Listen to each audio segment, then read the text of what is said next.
आता पाहणार आहोत टॉप 9 महत्त्वाच्या बातम्या। महायुतीच्या 13 आमदारांना सामाजिक न्याय विभागाचा विकास निधी 13 जिल्ह्यांमध्ये प्रत्येकी 2 कोटी रुपयांचा निधी मंजूर।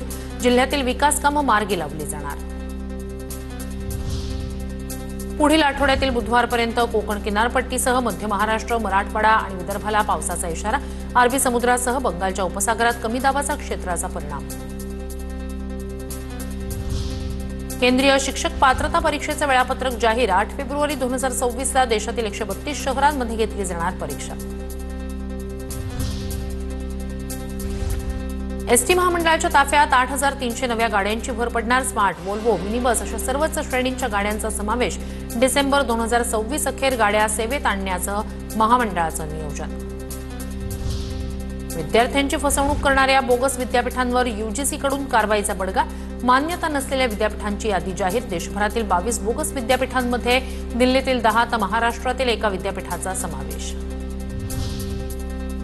विमानातून पॉवर बँक नेण्यावर लवकरच बंदी येण्याची शक्यता। विमानात पॉवर बँकच्या होणाऱ्या स्फोटाच्या घटनांमुळे नवीन नियमावली आणण्याचे डीजीसीएकडून संकेत। कार्तिक वारी निमित्तानं आजपासून विठ्ठल रखुमाईचं 24 तास दर्शन खुलं, तर मंदिर प्रशासनाकडून व्हीआयपी दर्शन बंद। 2 नोव्हेंबरला कार्तिकी यात्रेचा मुख्य सोहळा रंगणार। विज्ञान खगोलशास्त्रज्ञ आणि साहित्यिक डॉक्टर जयंत नारळीकर यांची विज्ञान रत्न पुरस्कारासाठी निवड। पुरस्कार जाहीर करताना सरकारकडून 2025च्या 8 विज्ञानश्री पुरस्कारांची ही घोषणा। 2023च्या एनसीआरबीच्या अहवालात महाराष्ट्रात 47,101 महिलांविरोधी गुन्हे। आकडेवारीनुसार महाराष्ट्रात दर दिवसा सरासरी 132 महिला ठरतायत पीडित।